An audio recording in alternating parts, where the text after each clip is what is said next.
Padre, te damos gracias por la oportunidad de estar juntos, Señor, y gracias por esta linda congregación, por tu pueblo, Señor, que tú has tocado, Señor, que tú has escogido, que tú has bendecido, Señor. Te rogamos, Señor, que tú bendigas esta estudio de tu palabra, Señor, que podamos recibirla como lo que es tu palabra, Señor.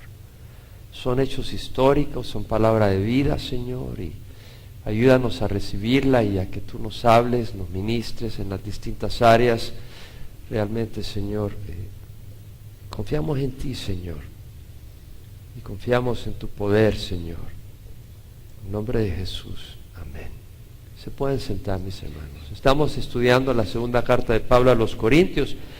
Empezamos el domingo anterior que nos estudiamos, que nos reunimos, el capítulo 4, vimos los primeros 5 versículos. Hoy vamos a continuar con el versículo 6, pero es apropiado dar un trasfondo. Y como sabemos, la segunda carta de Pablo a los Corintios realmente es la cuarta carta que escribió Pablo. La primera carta se perdió y luego escribió Primera de Corintios, la escribió en su tercer viaje misionero de Pablo desde Éfeso, en lo que es Turquía de ahora, en lo que es Asia, en la parte occidental de Turquía actual. Allí estuvo Pablo en su tercer viaje misionero 2 años y medio, después de escribir Primera de Corintios. Escribió otra carta para tratar de corregir algunas anormalidades y problemas que habían en la iglesia en Corinto, y la mandó. Esa carta causó bastante tristeza en cierta manera, pero trajo corrección. Y Pablo la escribió con tristeza y con lágrimas. La mandó a través de Tito.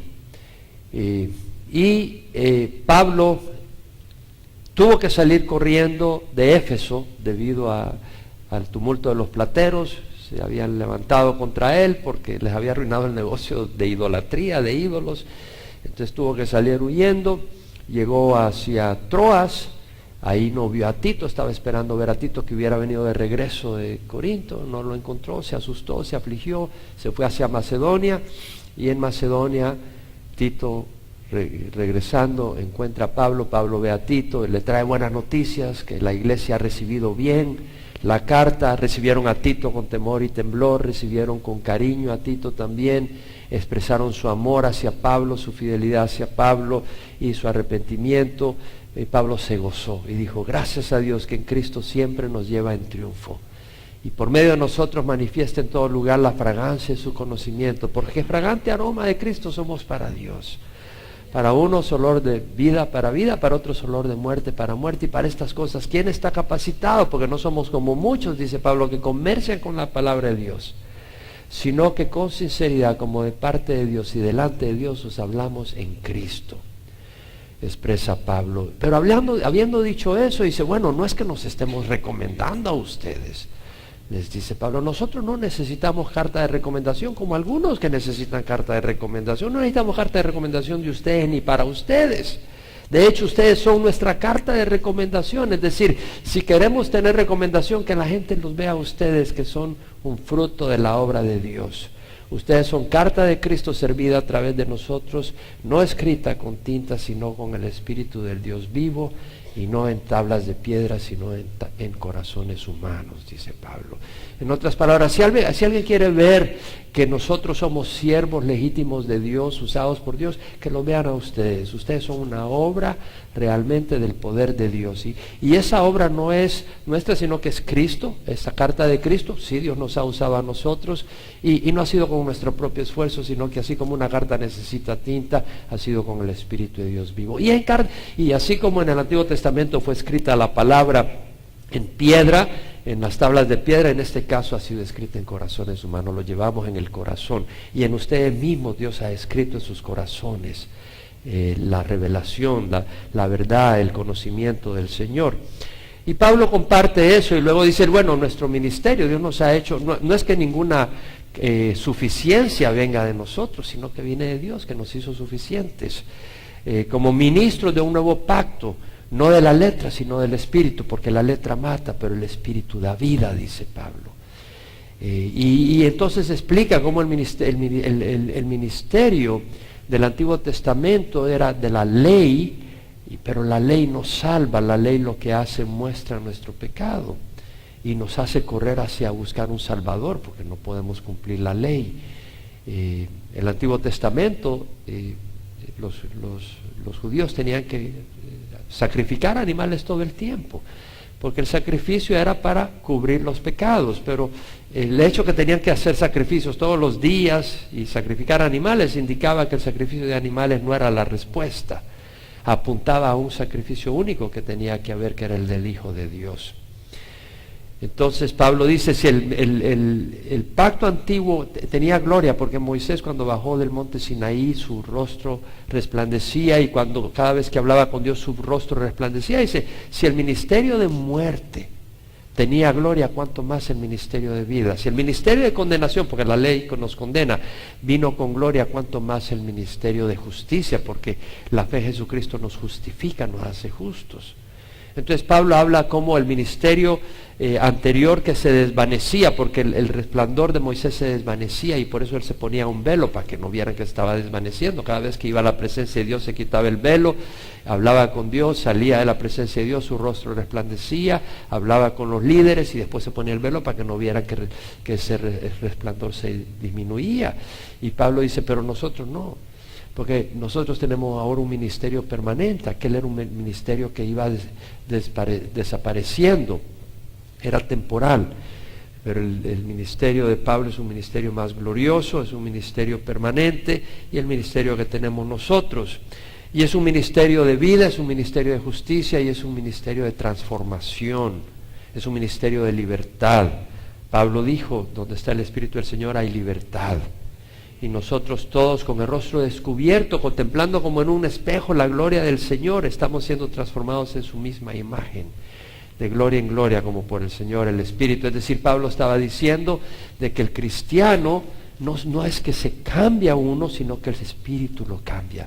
Estamos mirando al Señor a través de su palabra, como en un espejo, no directamente. Y en aquel tiempo los espejos no eran como los de ahora, tan nítidos, sino que eran metales bastante pulidos, y reflejaba bastante la imagen, pero no muy bien. Entonces a través de la palabra podemos conocer al Señor, y esa palabra y el Espíritu Santo van transformándonos. Tú no te puedes cambiar, Dios es el que nos cambia. Entonces vemos que es un ministerio de justicia, es un ministerio de vida, es un ministerio de libertad, es un ministerio de transformación. Entonces Pablo en el versículo 6 dice, pues Dios que dijo de las tinieblas resplandecerá la luz, es el que ha resplandecido en nuestros corazones para iluminación del conocimiento de la gloria de Dios en la faz de Cristo. Dios que dijo que de las tinieblas resplandecerá la luz, es el que ha resplandecido en nuestros corazones para darnos la luz del conocimiento de la gloria de Dios en la faz de Cristo. Número 1, vemos que Pablo cree en Génesis. Hace referencia a Génesis, hace referencia a los primeros 3 versículos de Génesis, donde dice la palabra: en el principio creó Dios los cielos y la tierra estaba sin orden y vacía, y las tinieblas cubrían la superficie del abismo, y el Espíritu de Dios se movía sobre la superficie de las aguas. Y dijo Dios: sea la luz, y fue la luz. Y vio Dios que la luz era buena, y separó la luz de las tinieblas, y llamó a la luz día, a las tinieblas noche, y fue la tarde, fue la mañana, un día. Entonces vemos que Pablo creía que literalmente Dios había creado realmente la luz. Es decir, es interesante, los evolucionistas, y cada vez más son ateos, cada vez más va dirigiéndose hacia el ateísmo, ellos creen, pero creen en algo absurdo, porque dicen, bueno, el mundo evolucionó, ok, ¿y de qué evolucionó? Del Big Bang, ok, ¿y qué había antes del Big Bang? Nada. O sea que de la nada se produjo algo. Entonces los científicos hoy en día realmente nada no es nada, es algo, pero que le llaman nada, pero realmente es algo, porque dice, bueno, como leímos que decía Stephen Hawking, dice, es que habiendo la gravedad, la fuerza de gravedad, explica cómo el mundo se creó a sí mismo, pero eso es absurdo, ¿verdad? De nuevo, si hubiera fuerza de gravedad, entonces no había nada, había algo, fuerza de gravedad, pero ¿cómo puede haber fuerza de gravedad si si no existe la gravedad? O sea, ¿cómo puede haber la ley de la gravedad si no existe la gravedad ahí, si no existe materia? Es decir, es totalmente absurdo. Estaba oyendo anteayer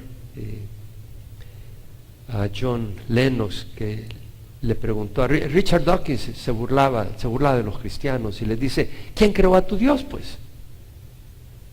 ¿Quién creó a Dios?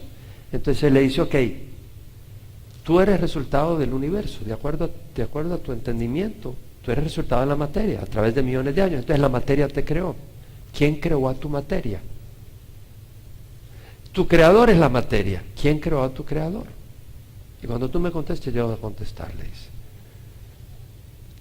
Es decir, y lo más lógico es, si tú tienes que considerar algo, ¿qué es más lógico? Es decir, tú puedes decir, bueno, la materia vino de otra cosa, y la otra cosa vino de otra cosa, y así. Pero tienes que llegar a un punto donde alguien es el originador de todo. Entonces, ese originador o es la materia o es Dios. ¿Qué es más lógico? ¿Que el originador de nuestro cerebro sea la materia, átomos, o un Dios? Un Dios es lo más lógico. El ateísmo no tiene lógica, va contra la lógica. Una vez más, oyendo a John Lennox, dice que los ateístas, creo que era Richard Dawkins, no sé si era Stephen Hawking, creo que fue el que le dijo, lo que pasa, que la religión, le dijo, es un invento de aquellos que tienen miedo de la oscuridad. Entonces, ¿sabes lo que le contestó John Lennox? Y el ateísmo es un invento de aquellos que tienen miedo de la luz, le dijo. Imagínate. Es cierto. Ahí estamos. Entonces, volviendo, Dios creó. Ahora, el mismo Señor Jesucristo dijo: si creyeras a Moisés, me creerías a mí, porque en mí escribió él. Pero si no crees sus escritos, ¿cómo creerás mis palabras? Creer Génesis es importante. La Biblia, a lo largo de todo el Nuevo Testamento, vemos que Cristo y los apóstoles hacen referencia a la historia de la creación. Es muy importante. No crees los fundamentos, no puedes creer el resto de la Biblia. Ahora, un universo sin luz, pues Pablo dice, Dios que dijo de las tinieblas resplandecerá la luz. ¿Qué sería un universo sin luz? Oscuridad, no ves nada y no hay vida, porque la fotosíntesis, si alguien se acuerda un poco de su biología, la fotosíntesis, es decir, las plantas, ¿cómo producen los azúcares? Las plantas es a través de la fotosíntesis. Es decir, tienen sus células, tienen unas estructuras que se llaman cloroplastos, y esos tienen la clorofila, que es una sustancia que con la luz del sol generan, no tengo que entrar en mucho detalle, generan los procesos necesarios para producir azúcares, que son los necesarios para la vida. Entonces, sin la luz, sin el sol, no puede haber vida. Sin luz no hay vida, sin luz hay tiniebla, y sin luz hay confusión. No ves para dónde vas, y sin luz hay destrucción, te caes en un precipicio. Y igualmente, aquí está hablando ahora Pablo de la luz espiritual. Dice, Dios que dijo de las tinieblas resplandecerá la luz, es el que ha resplandecido en nuestros corazones para dar luz del conocimiento de la gloria de Dios en la faz de Cristo. Vemos que Dios ilumina espiritualmente y el conocimiento es luz. Para dar la luz del conocimiento, el conocimiento es luz. Es decir, si tú estás en un laberinto, ¿sabes lo que es un laberinto? Porque no sé, en cada país es cada nombre. En un laberinto, si tú no tienes el conocimiento de cómo salir de ahí, estás ahí y te pierdes y no sales de ahí. Es una luz como para salir de esa situación. Vemos entonces que dice, Dios ha resplandecido para dar luz del conocimiento de la gloria de Dios. Es decir, Dios nos ilumina, nos revela, nos da conocimiento de la gloria, de la grandeza de Dios. La grandeza de Dios, no el tamaño físico. Está refiriéndose a su grandeza, su poder, su sabiduría, su misericordia, su gracia, su favor, su perdón, su rectitud, su santidad, su justicia, su amor, su plan redentor, su paciencia. Sin la luz de Dios, estamos en la oscuridad. No conocemos el propósito de la vida. Sin la luz de Dios, vamos cargados con culpa. ¿Por qué? Porque no sabes de que hay una manera de librar todas las maldades que has hecho. Y ese es a través de la cruz de Cristo. Y carecemos de consuelo verdadero. Realmente, y vamos a leer unas palabras profundas que dice Pablo, que son de tremenda bendición para el cristiano hoy en día, donde hay tanta confusión dentro de los círculos religiosos. Y sin la luz, sin el conocimiento de Dios, estamos sin su guía. Yo no sé qué haría. Es decir, sí, sería yo mi propio guía, pero qué triste cuando podemos tener la guía de Dios. ¿Cuántas tonterías hemos hecho con nuestra propia guía?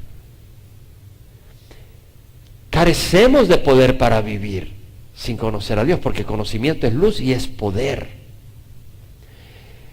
Sin esa luz no tenemos salvación, andamos confundidos, andamos derrotados sin experimentar el poder y la libertad que hay en Cristo.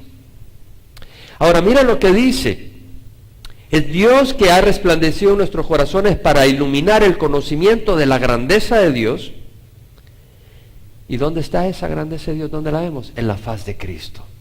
Es decir, Cristo refleja la gloria de Dios. ¿Queremos conocer la gloria de Dios? ¿Queremos conocer a Dios? ¿Queremos conocer la grandeza de Dios? Mira a Cristo. Hebreos lo dice. En Hebreos leemos de que Cristo es el resplandor de la gloria de Dios y la expresión exacta de su naturaleza divina. En Cristo la vemos y sostiene todas las cosas por la palabra de su poder. Ahora, vemos que luego Pablo dice, pero tenemos este tesoro en vasos de barro. Es decir, tenemos ese conocimiento de Dios. Eso es algo tremendo. El conocimiento de Dios es algo tremendo. El conocimiento es poder. Y vemos que dice, tenemos este tesoro en vasos de barro, para que la extraordinaria grandeza del poder sea de Dios y no de nosotros. Vasos de barro. El barro es algo común, ¿no? No dice vasos de oro, no dice vasijas de marfil, somos vasos de barro, comunes. Ahora te digo, para que una vasija de barro pueda ser vasija hay que meterla en el fuego. ¿Sí? Para que sirva. Y también una vasija es quebradiza, ¿no? Y recuerdo en la historia de Gedeón, en Jueces, que quebraron las vasijas para que saliera la luz que había dentro de ellos. Y como vasos a veces tenemos que ser quebrados para que Dios muestre su luz. Vasos de barro, comunes. ¿Somos vasos de qué? A ver, ¿de qué somos? De barro. Ojalá lo creamos. Ojalá lo entendamos. ¿Qué es lo que es importante, el vaso o su contenido? El contenido.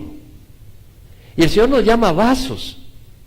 Es decir, existimos para contener. No que podamos contener a Dios, pero para ser quienes llevan a Dios en este mundo. ¿Estamos? Y somos vasos de barro. No te olvides, somos vasos de barro. Santiago escribió, toda buena dádiva y todo don perfecto proviene de lo alto, del Padre de las luces, en quien no hay cambio ni sombra de variación. Es decir, si hay algo bueno en nosotros, proviene de Dios. Pablo mismo dijo, yo sé que en mí, es decir, en mi carne no habita nada bueno, porque el querer está presente en mí, pero el hacer el bien no. Porque el bien que quiero hacer no hago, y el mal que no quiero hacer, eso practico. Miserable de mí, ¿quién me librará de este cuerpo de muerte? Es decir, nosotros tenemos una naturaleza pecadora, no de impresionarse. No quiere decir que no podemos hacer algunas cosas buenas, pero están contaminadas. Motivaciones, egoísmo, todo está ahí, a menos que recibamos al Espíritu Santo. Y con el Espíritu Santo podemos hacer cosas, pero es porque es el Espíritu en nosotros. Pablo dijo, ¿quién te distingue? ¿Qué tienes que no has recibido? Y si lo has recibido, ¿por qué te jactas como que si no lo hubieras recibido? Es decir, si somos vasija, es decir, es el contenido. Pero para que una vasija tenga un contenido hay que recibirla, hay que llenarla. Y nosotros nos hemos hecho disponibles a Dios, ¿cierto? Y Dios ha dado su Espíritu a nosotros, ¿cierto? Y nos ha dado sus dones, y nos ha dado su conocimiento, y nos ha dado su revelación, pero es de Él. No nos vanagloriemos en la vasija, vanagloriémonos en el contenido, en quien nos ha dado eso. Ahora, hablando de contenido, ¿quién ha visto las botellas de plástico ahí en las tiendas de agua, que tienen agua, verdad? ¿Se da cuenta que son transparentes? Para que uno vea el agua cristalina, que no está sucia. ¿Y se dan cuenta que son bien delgaditas? Para que tengan menos peso, para que no sean un obstáculo, una carga. Lo importante es el agua, no el peso del plástico. Que entre menos plástico, menos observable, mejor la botella. No busquemos atracción a nosotros. No busquemos nosotros atracción. Busquemos atracción al Señor, al contenido. Eso es contrario a nuestra naturaleza. Nosotros queremos reconocimiento, ¿cierto o no? ¿Quién puede decir amén? Sí, pero eso es resultado de la caída. Porque estábamos en una posición elevada. Pero en la caída nos corrompimos. Y lo primero que hizo Adán y Eva fue esconderse, cubrirse. Les dio vergüenza. Entonces ahora queremos ser algo, porque nos sentimos tan hechos pedazos que queremos ser algo. Y la manera de ser algo no es en arrogancia ni en orgullo, sino que es al contrario, en morir para que Cristo viva en nosotros. Juan el Bautista dijo, es necesario que Él crezca y que yo disminuya. Pablo dijo, con Cristo he sido crucificado. Ya no soy yo el que vive, mas Cristo vive en mí. Pablo lo entendía, no es la vasija, es el contenido. Yo quiero que Cristo viva en mí. Eso es lo que decía Pablo. Vasos de barro, frágiles y quebradizos. Vuelvo al tema. Tenemos este tesoro, el conocimiento de Dios, en vasos de barro. ¿Sabes qué quiere decir? Que nos enfermamos, ¿no? ¿Cierto? Si para eso dice vasos de barro, ¿no? Porque en algunos lugares, no, si eres cristiano, ya no te puedes enfermar. Somos vasos de barro. ¿Qué quiere decir vasos de barro? Nos enfermamos, nos agotamos, nos afligimos, nos envejecemos. Es parte de nuestra naturaleza. Y si Dios nos usa como sus instrumentos para sanar a otros, o para un mensaje que transforma vidas, es claro que no es el vaso, sino el Señor. El conocimiento es poder. Mira lo que dice. Para que la extraordinaria grandeza del poder sea no de nosotros, sino de Dios.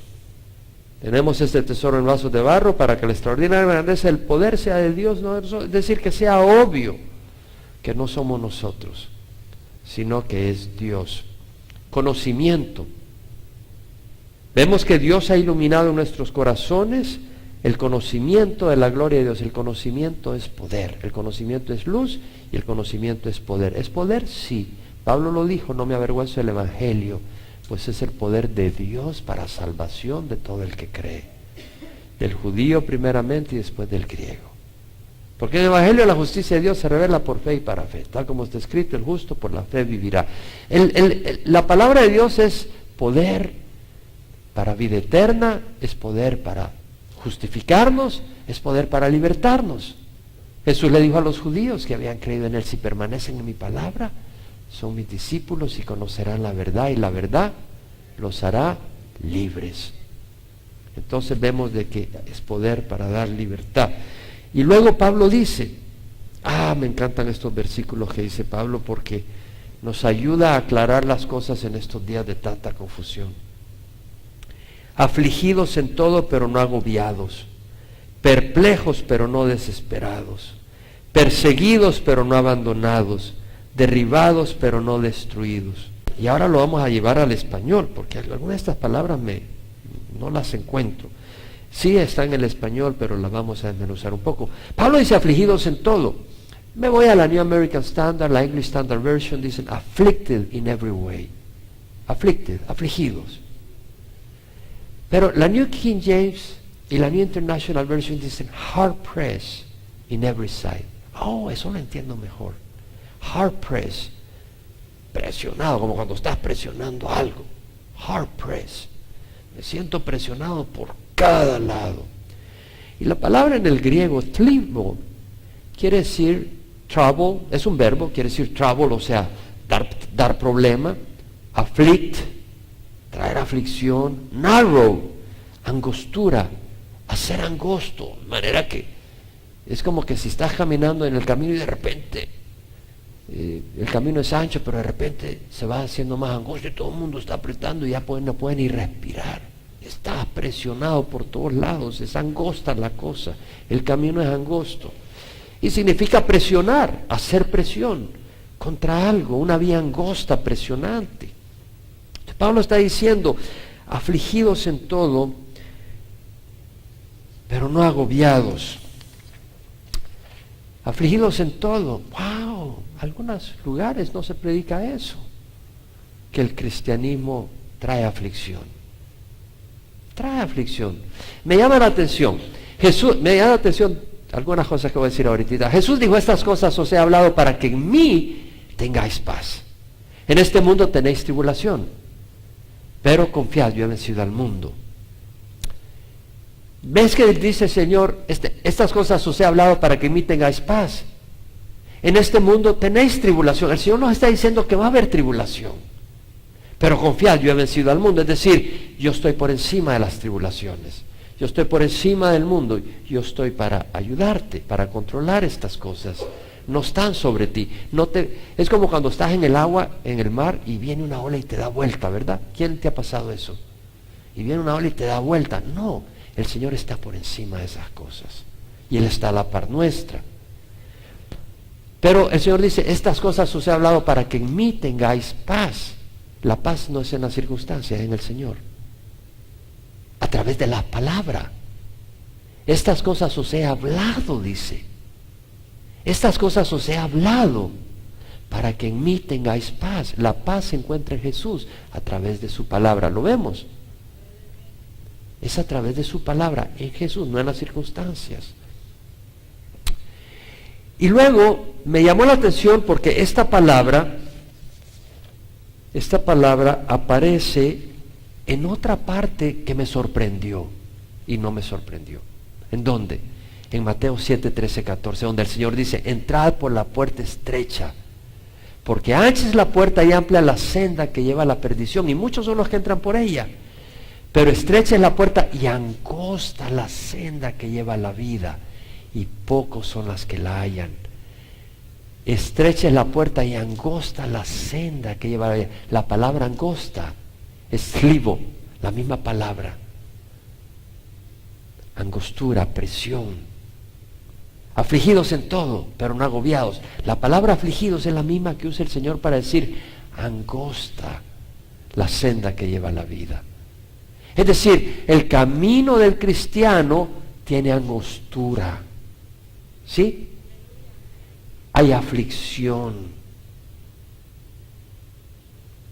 Pero dice Pablo, pero no agobiados. Bueno, afligidos pero no agobiados. Me gusta, las traducciones en inglés dicen, but not crush. Eso lo entiendo mejor. Crush, ¿sabes lo que es crush? Aplastar. En otras palabras, estamos presionados por todos lados, pero no estamos aplastados. Hay una gran diferencia, ¿no?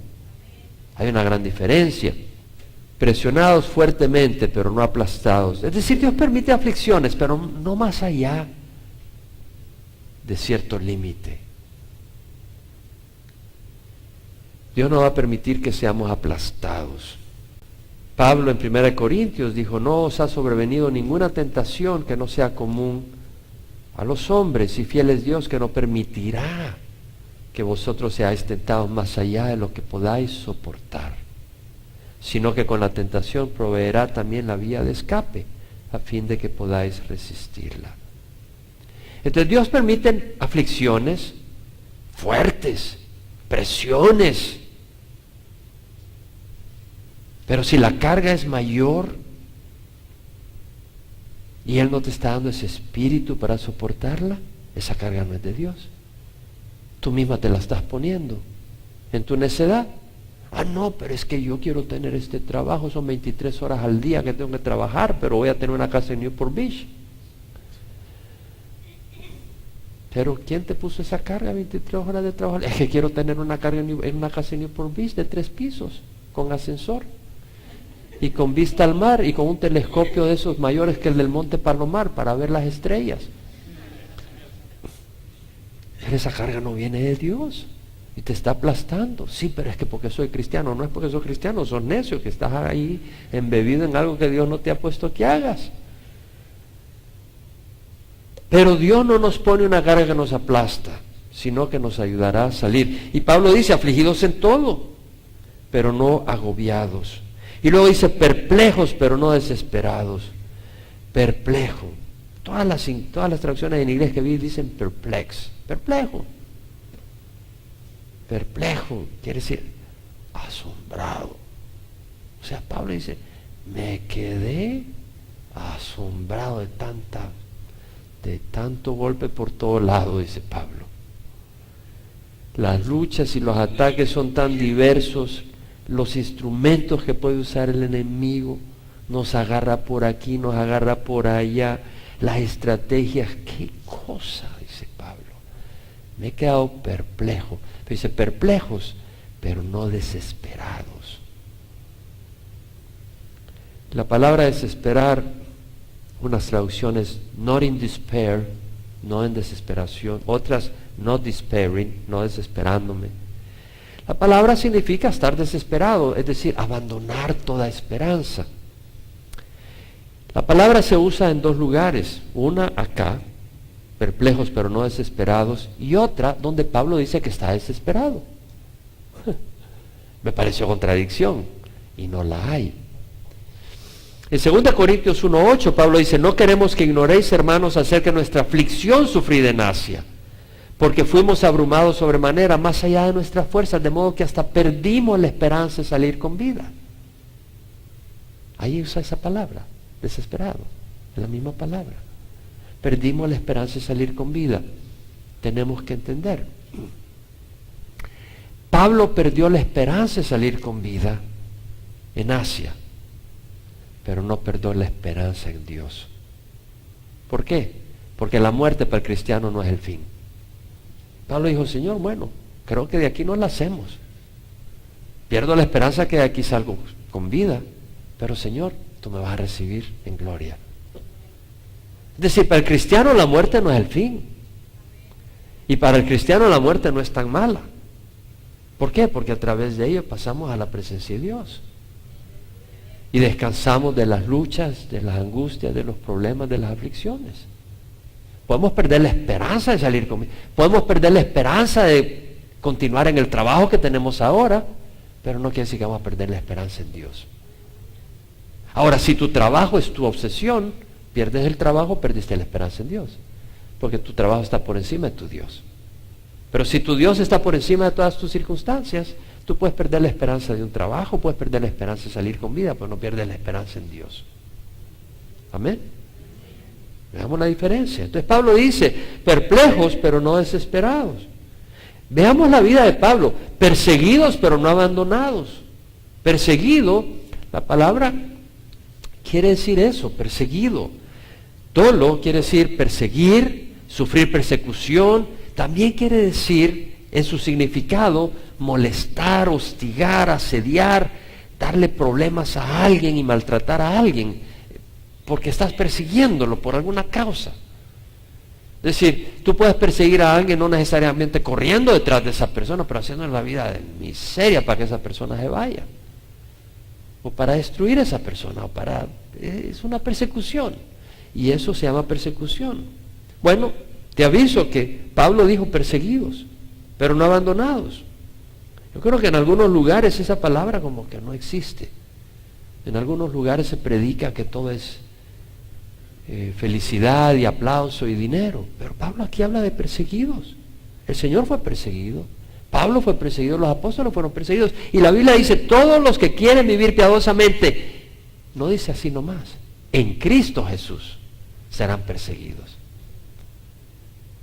Ay, yo no sabía que esa era parte del Evangelio, pastor. Ya esa parte no me gusta. Bueno, si te quieres hacer para atrás. Pero es lo que dice la palabra.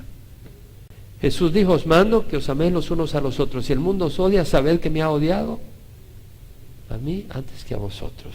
Si fueras del mundo, el mundo amaría a los suyos, pero no soy del mundo, sino que yo os escogí dentro del mundo, por eso el mundo los odia. Acordaos la palabra que os dije, un siervo no es mayor que su Señor. Si me persiguieron a mí, os perseguirán a vosotros. Ahora, si no sufres ninguna persecución y todo está nice and dandy, yo no sé si realmente conoces al Señor, porque este mundo es opuesto realmente a las cosas de Dios. Es realmente opuesto a las cosas de Dios. Estaba viendo esta semana, había una persona, Phil que se llama, que ha estado en las noticias, hay una serie de televisión aparentemente, y él dijo que los homosexuales se van a condenar, creo que dijo algo así, y lo expulsaron de la serie de televisión o no sé qué. Es decir, si tú te abrazas la palabra de Dios, vas a sufrir. Pero mira lo que dice, perseguidos pero no abandonados. Perseguidos pero no abandonados. Qué bonito, ¿no? Perseguidos pero no abandonados. Esa es una promesa del Señor. El Señor nunca nos va a abandonar. Y no es que no nos abandona porque seamos maravillosos. El Señor no nos va a abandonar por una razón sencilla, porque Él es fiel. La palabra abandonar la traduce 7 veces de las 9, forsake, la King James. Es desertar, dejar desamparado.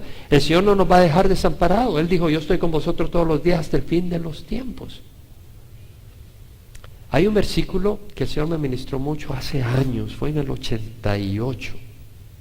Fue una noche que me pidieron que diera mi testimonio. Estábamos acampando en un lugar y me dijeron, ¿sabes qué? Quiero que des tu testimonio. Y yo sentí que el Señor me está diciendo, de ahora en adelante quiero que empieces a ministrar a la comunidad hispana aquí en California. Y me fui a caminar orando, porque iba a dar mi testimonio. Me avisaron con unas cuantas horas de anticipación. Me fui a caminar y a hablar con el Señor. Y el Señor me dio un versículo poderoso que lo he guardado desde el 95 en mi corazón. Y son las palabras que le dijo David a Salomón. Sé fuerte, sé valiente y haz la obra. No temas ni te acobardes, porque Jehová Dios, mi Dios, estará contigo. Él no te fallará ni te abandonará, hasta que toda la obra de servicio del templo del Señor sea acabada. Es decir, y me la memoricé en ese momento. Y la tomé como una palabra del Señor para mí. Entonces yo me decía, sé fuerte, sé valiente, no te acobardes. Yo nunca te fallaré ni te abandonaré. El Señor nunca nos abandona. Y hay un momento donde a Pablo le cortaron la cabeza. Pero Dios no lo estaba abandonando. Dios lo estaba llamando a su reino celestial, no es que lo está abandonando. Y para entrar al reino celestial tienes que morir, pues. Le cortaron la cabeza. Derribados pero no destruidos. El enemigo puede causarnos mucho golpe. Derribados pero no destruidos. Fíjate qué interesante. No vamos a ser abandonados, pero sí nos pueden derribar. Wow. Eso no es lo que yo he oído en algunas iglesias o en la televisión. Pablo dice derribados. King James, New International Version, English Standard Version, New American Standard, la traducen struck down. Struck down, es decir, que te aventaron al suelo. En nuestro caminar, el enemigo puede causar grandes tristezas. Y yo le digo, gracias a Dios que Pablo escribió estas palabras. entonces ya no me siento mal.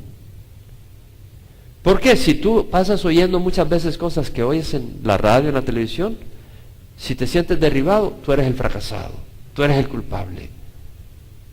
Pero no es lo que dice Pablo. Derribados, pero no destruidos. Y la palabra derribar, en el griego, porque me fui al griego, quiere decir cast down, tirado al suelo. No quiere decir que te quedas en el suelo. En nuestro caminar el enemigo puede causar grandes tristezas. ¿Quién puede decir amén? Y daños físicos. Y puede herirnos física y emocionalmente. Pregúntale a Job. El enemigo puede darnos un golpe bajo. ¿Qué pasa si te da un golpe bajo? Ay, ¿te caes, hermano? ¿Te caes? Te da un golpe bajo, te quedas sin aire. Pero Jesús nos tiene agarrado en la mano y nos levanta. Derribados pero no destruidos. Bueno, el enemigo puede privarnos de salud, de amigos, hasta de familia. Pero no quiere decir que por eso el enemigo te está destruyendo. Porque tu identidad está en Cristo. Nuestra identidad está en Cristo. Y si no está en Cristo, entonces sí el enemigo te destruye al quitarte cosas y relaciones. Dios no permitirá que Satanás nos destruya. Y la palabra destruir en el griego, apolumi, quiere decir perecer, perder, volver inefectivo, volver inútil. El enemigo no te puede volver inútil, pero tú puedes permitirle que te vuelva inútil. ¿Sí me escuchas? El enemigo no te puede destruir, pero tú puedes abrirle la puerta para que te destruya. A través de tu incredulidad, a través de creerle las mentiras a Satanás, a través de ir tras las carnadas y las cosas y las trampas que te pone para que caigas en adulterio, en fornicación, en pornografía, en codicia y una vida desperdiciada. Y si Dios permite que el enemigo nos dé un golpe, hermano, es porque tiene un buen plan. El Señor oró por Pedro para que su fe no le fallara. Pero no oró para que no fuera zarandeado. Él dijo, está bien, que sea zarandeado. Pero cuando regrese, Señor, que pueda animar al resto de sus hermanos. Pedro tenía que ser zarandeado porque él se creía mucho más de lo que realmente era. Pablo tenía que tener un aguijón en la carne para que no se enorgulleciera. Y 3 veces pidió, no, Señor, sácame de esto. No, le dijo el Señor, mi gracia es suficiente. Entonces hay situaciones que son fuertes. El salmista dijo, bueno es para mí ser afligido para que aprenda tus estatutos. El Señor tiene un propósito en las aflicciones, hermano. Tiene un propósito. Tiene un propósito maravilloso. Hay situaciones que realmente yo no las he deseado, ni las he soñado, y ni hubiera querido que Dios me las diera. Pero le doy gracias a Dios que no me mencionó que iba a pasar por ellas, porque si no me hubiera congelado. Pero en la medida que las estoy pasando, estoy viendo que Dios tiene un propósito bueno en ellas. Porque a través de ellas rompe y libera. Rompe y libera. Dice el salmista, por Jehová son ordenados los pasos del hombre, y el Señor se deleita en su camino. Cuando caiga, no quedará derribado, porque Jehová sostiene su mano. Entonces sí, derribados, pero no quedaremos derribados. Derribados, pero no destruidos. Y luego dice Pablo, llevando siempre en nuestro cuerpo, por todas partes, el morir de Jesús, para que también la vida de Jesús se manifieste en nuestro cuerpo. Porque nosotros que vivimos constantemente estamos siendo entregados a muerte por causa de Jesús, para que también la vida de Jesús se manifieste en nuestro cuerpo mortal. Así que en nosotros obra la muerte, pero en vosotros la vida. Pablo dice, llevando siempre en el cuerpo por todas partes el morir. No dice la muerte, literalmente es el morir de Jesús. Ese proceso continuo de estar muriendo. Pablo llevaba las cicatrices en su cuerpo de los latigazos, de los golpes que le dieron con varas, de las pedradas que le cayeron en Asia, en su primer viaje misionero, donde casi lo matan, llevando en su cuerpo el morir de Jesús. Pero lo que ocurría a través de esas situaciones, Pablo tenía que depender del Señor. Y al depender del Señor, el Señor se manifestaba. Entonces, llevando siempre en el cuerpo por todas partes el morir de Jesús, para que también la vida de Jesús se manifieste en nuestro cuerpo. Y creo que podemos aplicarlo en nosotros. Si nosotros queremos que la vida de Jesús se manifieste en nosotros, tenemos que llevar el morir de Jesús. ¿Sabes cómo moría Jesús cada día antes de ir a la cruz? Negándose a sí mismo, obedeciendo al Padre. Andaba de arriba abajo, sirviendo, no se complacía a sí mismo. Cuando el Espíritu lo llevó al desierto, no se fue a Hawái, se fue al desierto. Y cuando el Espíritu le dijo sin comer pan y sin beber agua, se fue sin comer pan y sin beber agua. Y cuando Satanás lo tentó, le dijo, no solo de pan vive el hombre. Es decir, Él puso nuestro bienestar por encima del suyo. Pablo dijo, nada hagáis por egoísmo o por vanagloria, sino que con actitud humilde cada uno de vosotros considere al otro como más importante que a sí mismo. No buscando cada quien sus propios intereses, sino los de los demás. Jesús, antes de ir a la cruz, dijo, en verdad os digo que si el grano de trigo no cae en tierra y muere, queda él solo, pero si muere, produce mucho fruto. Tenemos que morir para que haya fruto. Pablo dijo, con Cristo he sido crucificado. Ya no soy yo el que vive, mas Cristo vive en mí. Es decir, tenemos que morir a nosotros. No quiere decir que no vamos a comer unos taquitos sabrosos, unos tamalitos, que no vamos a disfrutar una velada con nuestros cónyuges si estás casado, que no vas a ir a la playa. Claro, son cosas que Dios nos regala. Pero nuestra vida no está para poner nuestra carne en el trono de nuestra existencia, sino que existimos para ser instrumentos de Dios, para traerle gloria a su nombre y bendecir a otros. ¿Quién dice amén a eso? ¿Quién dice yo me identifico con esa manera de vivir? Amén, por eso estamos acá. Porque eso no es lo que te anima el mundo, eso no es lo que te anima la sociedad. Eso es contrario a lo que te anima la sociedad. Y por eso tenemos que venir y alimentarnos con la palabra de Dios. Ahora, mira bien esto. Pablo dice, llevando siempre en el cuerpo por todas partes la muerte de Jesús, para que también la vida de Jesús se manifieste. Es decir, no basta simplemente hablar de Jesús, que la vida de Jesús se manifieste en nosotros. ¿Podemos ver la diferencia? Podemos hablar de Jesús, pero otra cosa es que la vida de Jesús se manifieste en nosotros. ¿Cómo se manifiesta? Cuando hacemos cosas, en el buen sentido, que no son cómodas.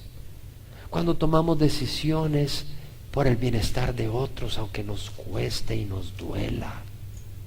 Y luego dice, nosotros que vivimos constantemente estamos siendo entregados a muerte por causa de Jesús, para que también la vida de Jesús se manifieste en nuestro cuerpo mortal. Pablo estaba constantemente entregado a muerte. Nosotros tal vez físicamente no estamos entregados a muerte. Y luego dice Pablo, así que nosotros obra la muerte, pero en vosotros la vida. ¿Qué está diciendo? Bueno, ¿en qué sentido obraba en Pablo la muerte y en ellos la vida? Bueno, Pablo, a través de las persecuciones, de los latigazos y todo, él dependía del Señor 100%. Y la vida de Jesús se manifestaba poderosamente en él. Entonces la muerte en Pablo obraba produciendo vida. Y esa vida bendecía a aquellos a quienes él ministraba. Entonces en Pablo obraba la muerte, y en aquellos a quien ministraba la vida que fluía a través de Pablo. Y eso se puede aplicar en nuestras vidas. Nosotros morimos al yo, al pecado, y la vida de Cristo se va a manifestar para bendecir a otros. Teniendo el mismo espíritu de fe, según lo que está escrito, creí por tanto hablé, nosotros también creemos por lo cual también hablamos. Nunca se me olvida cuando hace años ese versículo me tocó y me dijo, sí, yo por eso hablo del Señor, porque creo. Ahí lo dice Pablo. Creí, por tanto hablé. ¿Cuántas personas fuera del ámbito de la iglesia no te hablan de Dios? Porque no creen. Si tú crees, hablas. Creí, por tanto hablé. Nosotros creemos, por lo cual también hablamos. Sabiendo que aquel que resucitó al Señor Jesús a nosotros también nos resucitará con Jesús y nos presentará juntamente con vosotros. Sabiendo. Pablo sabía que un día va a resucitar. Y vemos el amor que tiene hacia la iglesia que ministraba.